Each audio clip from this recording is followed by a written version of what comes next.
batas ang sinusunod niya. Ignorance of the law, Torres, excuses no one.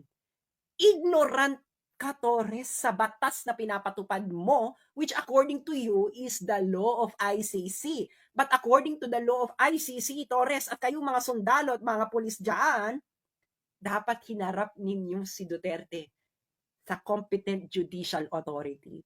Pero ang ginawa ninyo, inilagak nyo siya sa Villamor Air Base. Villamor Air Base is not a venue of competent judicial authority. And competent judicial authority, again, kayong mga loyal sa Constitution, mga sundalo at pulis, na kanino vested ang judicial power sa Pilipinas? Nasa Villamor Air Base ba? Napakalinaw, hindi ba? Oh. So, sa makatiwid, ginago ninyo ang mga Pilipino.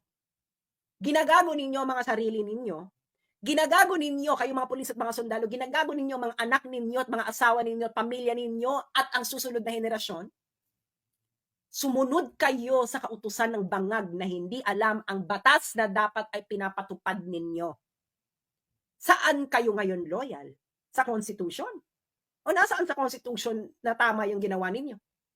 According to the Constitution, international law is part of the law of the land. Kayo nagsasabi, pinapatupad ninyo ang warrant of arrest ng ICC. Ergo, you are complying within the law of ICC. Dapat.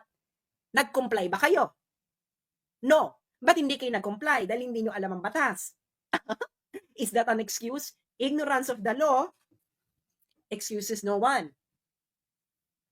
Oh, nagpagamit kayo kasi sa mga politiko. Ngayon, etong mangyayari dyan, mga sundalo, mga pulis, mag-isip-isip na kayo. The first defense of Duterte is the violation of Article 59.2. ICC ngayon ay mapupunta sa hotspot kasi malinaw na malinaw. Hindi hinarap si Duterte sa harapan ng competent judicial authority ng Pilipinas.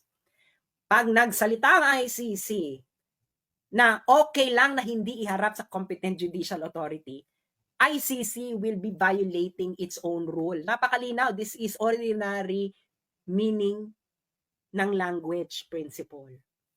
And this will be taken up. But I'm sure by the UN Security Council. Sino mga permanent members ng UN Security Council? China, Russia, US, France, UK. Well, maybe US, hindi natin alam kung anong magiging response. But Russia and China will definitely move to cancel the proceedings. Suspend at least. UK at France. Paano i-justify ng UK and France na malinaw na hindi hinarap si Duterte in front of a competent judicial authority ng Pilipinas? Ano? Sige nga, anong legal calisthenics ang gagawin ninyo? Article 59.2, pagka-aresto, dapat ihaharap sa competent judicial authority. Hinarap nyo ba sa competent judicial authority ng Pilipinas? No. Kitang-kita ito lahat ng Pilipino. Ay, nako.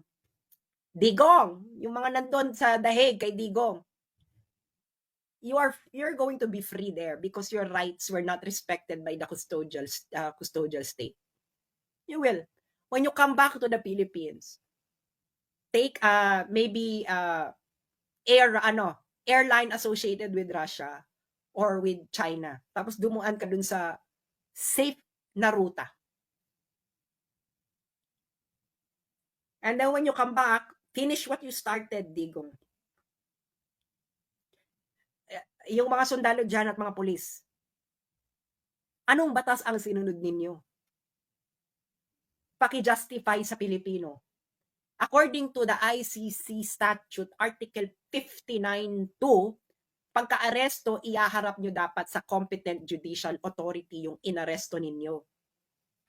Ginawa nyo ba? Bakit hindi nyo ginawa? Walang nag-inform sa inyo. Aba, ignorance of the law doesn't excuse anyone. You are no longer You were not operating under any law when you arrested Digong, dinala mo siya sa Villamor Air Base, at isinakay mo siya sa eroplano. Dahil ang procedure, arrest, iaharap sa competent judicial authority. Ang competent judicial authority, titingnan yung warrant, titingnan yung procedures in accordance with the law ng Pilipinas kung nag-comply. At ikatlo, doon magre-request si Digong ng interim release. Karapatan niya yun, nakalagay dito. Nirespeto nyo ba? Kayong mga sundalo at mga pulis, sinong nag-utos sa inyo para labagin mismo ang batas ng ICC? Remember, Duterte is still innocent. Because he's not convicted. Pero tinrato ninyo siyang convicted. Is that correct?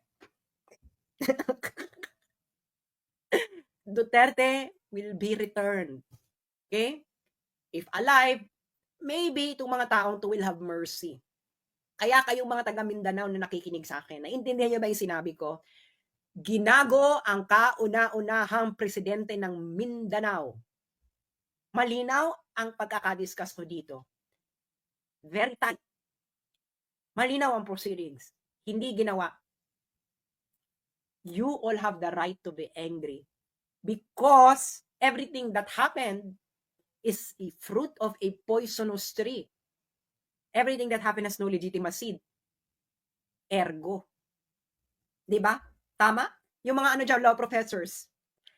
If something is a fruit of a poisonous tree, the proceedings leading to that something is what? Basic yan, di ba? Basic yan sa law. If something is a fruit of a poisonous tree, and what happens to the proceedings leading to the something? Void. Illegal. Not accordance to law. Parte ito ng law. Dapat hinirap nyo si Duterte in front of the competent judicial authority. Nakaligtaan. Either nakaligtaan nila dahil high or hindi nila binasa yung batas.